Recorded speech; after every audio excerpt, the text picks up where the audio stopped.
হজ ইসলামী শরীয়তের অন্যতম স্তম্ভ। আর্থিক ও দৈহিকভাবে সামর্থ্যবান নারী পুরুষের উপর জীবনে একবার হজ করা ফরজ। এ বিষয়ে সূরা আল ইমরানের ৯৭ আয়াতে আল্লাহ তাআলা বলেন, প্রত্যেক সামর্থ্যবান মানুষের উপর আল্লাহর জন্য বাইতুল্লাহর হজ করা ফরজ।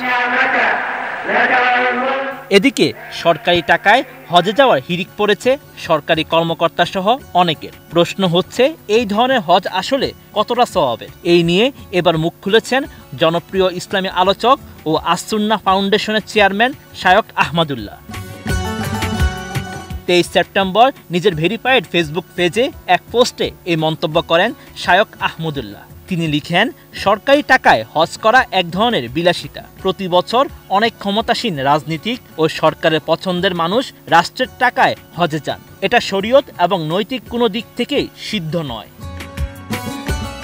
আস-সুন্নাহ ফাউন্ডেশনের এই চেয়ারম্যান বলেন, এতে একদিকে যেমন দেশের টাকার অসৎ ব্যবহার হয়, পাশাপাশি এসব লোকদের পেছনে হজ অফিসকে বাড়তি মনোযোগ দিতে হয় এবং ব্যস্ত থাকতে হয়। এর ফলে সাধারণ হাজিরা তাদের যথাযথ সেবা ও অধিকার থেকে বঞ্চিত হন। কাঠ ও পিভিসি ম্যাটেরিয়ালের সংমিশ্রণে তৈরি আধুনিক আরএফএল উডিডো, কাঠের চেয়েও কঠোর।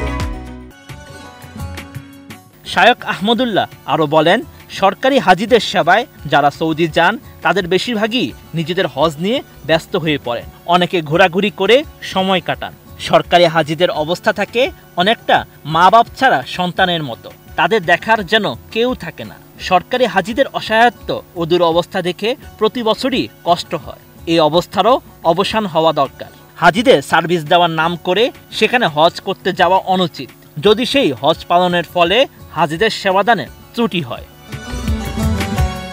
সরকারি টাকা মানে জনগণের টাকা। জনগণ তো কাউকে হজের জন্য টাকা দেয় না। একজন প্রভাবশালী ব্যক্তি জনগণের টাকায় হজ করছেন, এর মধ্যে কোনো গৌরব নেই, আছে প্রচ্ছন্ন লাঞ্ছনা। অতএব এই প্রথা চিরতরে বন্ধ হওয়া উচিত। তবে হ্যাঁ, সরকারের তরফ থেকে নিয়োজিত ডাক্তার, হজ গাইড ও অন্যান্য হজ সংশ্লিষ্ট দায়িত্বশীলদের কথা ভিন্ন বলে জানান জনপ্রিয় ইসলামী এই আলোচক শেখ ফরিদ, এটিএন নিউজ।